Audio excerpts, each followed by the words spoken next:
Hello, everyone, and welcome to EnglishPod. My name is Marco. My name is Catherine, and we've got a very sad dialogue today, actually, Marco. That's right. Today we have a very sad but interesting dialogue of something that happens all the time. Maybe you have a girlfriend, maybe you had a boyfriend, and you break up. That means you are no longer boyfriend and girlfriend. Let's take a listen to today's dialogue, and we'll be back in a moment to talk about what's going on.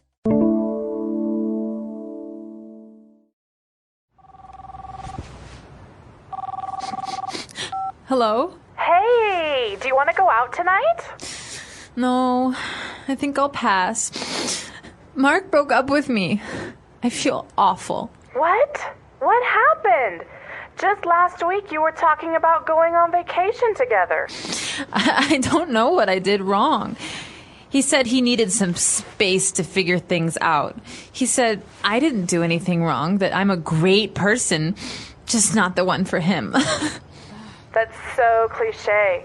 Mark's not worth your time, Lydia. You deserve so much better. I know we had hit a rough patch, but I had hoped we could work it out next weekend when we both had some time off. I think he found someone else. I had been getting suspicious because he had been spending a lot of time with a coworker. Whatever. He's a jerk. Forget about him. There are many more fish in the sea. Talk about being cliche, Maggie. But you're right. There's no use for me to sulk around. Let's go out tonight. All right, we're back. So obviously this girl, Lydia, is very torn. She's very sad because her boyfriend broke up with her. That's right. She's crying the whole time this dialogue was going on. That's right. So, but she did mention, her and her friend mentioned some interesting things. Why don't we take a look at some of the words they used on Language Takeaway? Language takeaway. So first of all, her friend says, hey, do you want to go out tonight? And what does Lydia say? She says, no, I think I'll pass. All right, I think I'll pass. I will pass. So what does this verb mean, to pass? So that means she is politely rejecting the offer or the invitation. So no thanks. No thanks. That's basically what it means. I won't go. So, hey, Marco, you want to go see a movie in a couple hours? No, I think I'll pass. I got homework to do. All right, so Marco will not come. That means to decline an invitation. That's right. So that's what it means, to pass. Now, as they continue to talk, they mention some of the problems with her boyfriend, but Maggie said, ugh, that's so cliche. So the boyfriend said something, and Maggie thinks that what he said was very, very cliche. So what is something that is cliche? Cliche means something that is said or done very often. It's almost like we would expect it. So like, for example, what's a cliche phrase or a cliche action? Well, in the dialogue, they were talking about ways of breaking up with people. So, for example, it's not you, it's me. Let's break up. So that's a cliche because it's a sentence, it's a phrase everyone always says. It's not very, maybe not very honest. Okay.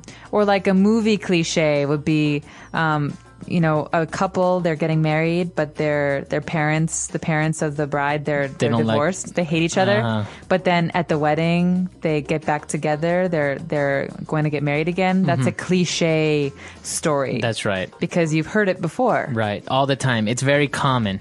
So something that's very common, something that you would expect, that's a cliche. And a cliche, calling something a cliche is not a good thing. It's usually a bad thing. That's right. Okay. So Maggie goes on to say that, this guy, Mark, her ex-boyfriend, he's not really worth it. She says, you deserve so much better.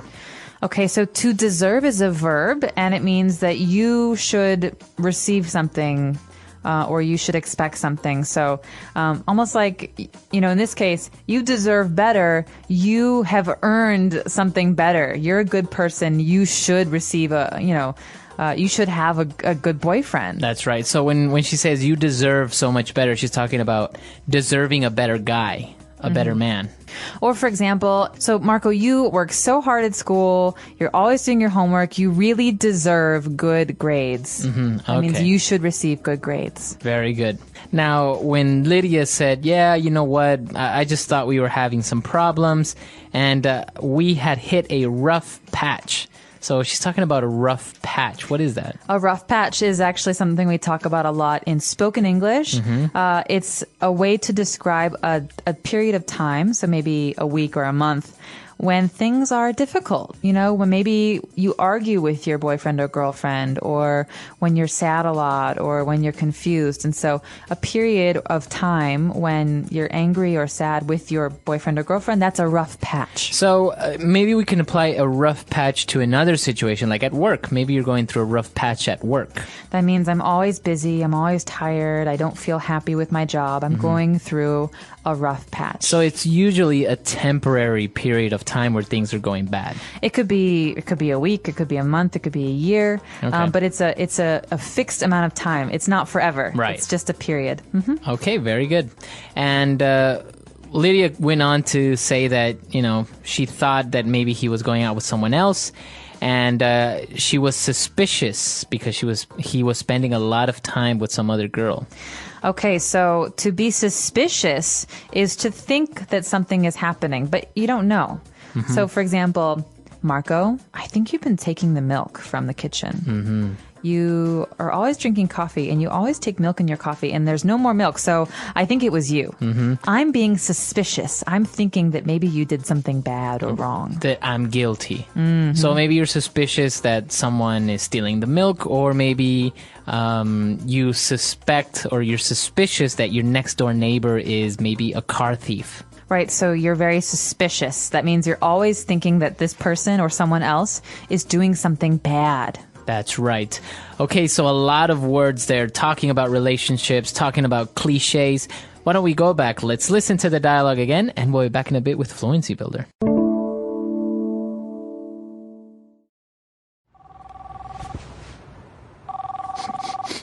Hello? Hey, do you want to go out tonight? No, I think I'll pass. Mark broke up with me. I feel awful. What? What happened? Just last week you were talking about going on vacation together. I don't know what I did wrong. He said he needed some space to figure things out. He said I didn't do anything wrong, that I'm a great person, just not the one for him. That's so cliche. Mark's not worth your time, Lydia. You deserve so much better. I know we had hit a rough patch, but I had hoped we could work it out next weekend when we both had some time off. I think he found someone else. I had been getting suspicious because he had been spending a lot of time with a coworker. Whatever. He's a jerk. Forget about him. There are many more fish in the sea. Talk about being cliche, Maggie. But you're right.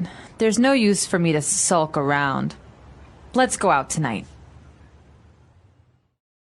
All right, we're back. So now let's take a look at some of those phrases on Fluency Builder. Fluency Builder. All right, so Marco, these are cliche phrases that we hear in English when people are breaking up, okay? So there's some breaking up phrases, but there's also phrases that you might hear from your friend after you have a breakup, okay? The first phrase we're going to look at, I think, is to need space. So he said he needed some space. Right, and that's a cliche phrase, as we said, but it means that maybe her ex-boyfriend or Mark needs more space, needs more time to be on his own, or needs more time to do his own things. That's right. So when you're in a relationship, you have a boyfriend or a girlfriend, you're always together. I need some space means I want to be alone. I don't want to be with my boyfriend or girlfriend. Sometimes this is just a small period. Sometimes it's forever. It depends. That's right. So when somebody says that they need space, it means they need a little bit of more time to be on their own, or to be alone, as you said. And also, he had also given her another cliche phrase. Mark said that she is not the one for him. Okay, so the emphasis here is the one. The one, that's right. She's not the one for him. So in English, we often talk about the one, and this means the person that you will marry, the love of your life. Your significant other, your other half. That's right, and so you hope that you will marry the one. But her boyfriend realized, he said, listen, I like you, but you're not the one. Right. You're not the person that I will marry. So this is a phrase you often hear in breakups. So if you're single, maybe you don't have a boyfriend or you're not married, you might say that you haven't found the one. Or yeah, you have a lot of different boyfriends, but you still haven't found the one. That means the one you will marry. That's right. Okay, very good. And now towards the end of the dialogue, Maggie also gives her some advice and said, you know what? Forget about him. There are many more fish in the sea. Okay, so this is a phrase that we often say when we're trying to make somebody feel better. So the person is sad and we want to make them happy. And so there are many more fish in the sea means that there are other men in the world. Okay, right. You're sad. You broke up. I understand. But there are so many other men you could date. So she's trying to say, hey, listen, look at this world. There's so many different options. That's right. So it's the similarity of how in the sea you have so many fish, in the world you have so many men, so don't worry about it. And you can say this about women too. So, for example, if I'm talking to my male friend or my brother, and my brother just broke up with his girlfriend, I can say, hey, listen, there are many more fish in the sea. That's many right. other women. So don't worry about it. Don't worry about it. You'll be okay. And Lydia says, you know what? I think you're right.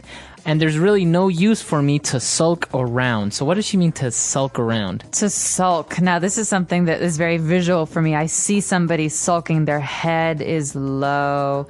They're sad. Someone who is sulking often wears their sweatpants or their pajamas. They don't make change. themselves look good. To sulk around means to be in your house, to be sad, to watch TV and eat ice cream. So stop sulking. Don't look sad. Be happy. Right. So to sulk is to act sad and to, be very down. So it's kind of like it's kind of a combination of being lazy and also sad at the same time because Exactly. something bad happened to you. Exactly. And so we often say that in English, teenagers like to sulk. Oh, I'm so angry at my parents. And your parents will say, hey, stop sulking. Go That's study. Right, that's right. Very good. Okay, so a lot of great phrases here. I think we can go back. Let's listen to this dialogue one last time.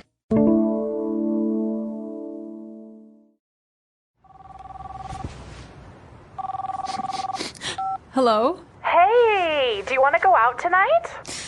No, I think I'll pass. Mark broke up with me.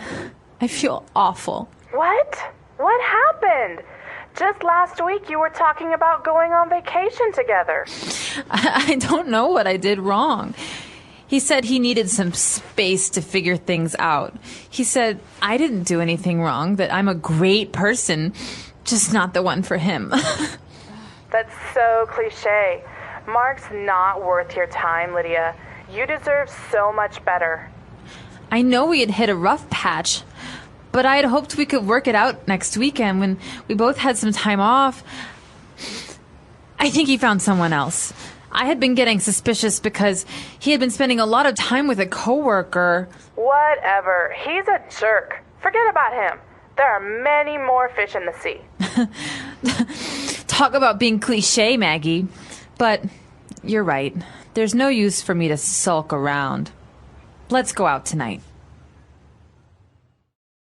All right, so talking about breakups, these cliche lines, and well, Maggie's obviously upset. What other cliche lines or breakup phrases have you heard apart from "It's not you, it's me"?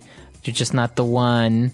I need some space. I need some space. I think of you more like a friend, because there's like a boyfriend or girlfriend, but then there's a friend. And so, listen, I like you, but I think of you more like a friend. Yeah, I think that's a typical one, especially if you're asking someone out on a date. They might say that, oh, I really like you, but I see you more as a friend than anything else. So there's another one that's very popular. Sometimes you hear people say, I'm just not ready for a relationship. And that's also a cliche line. Or I'm not ready to commit. I'm not ready to commit. Yeah. And it's interesting because I think breaking up is one of the hardest things that people can do. And I think maybe this is why you just use one of these phrases that are so popular and common, because I guess it's kind of a good way to explain in very soft terms what you want to say and to break up with someone. That's right. And I think that sometimes people are afraid to make the other person sad. And so they say these things that are very, general, like it's not you, it's me. Right. But sometimes this makes the other person even more sad because they don't understand why that they're breaking up. So What about breaking up over the telephone or breaking up with a letter? oof.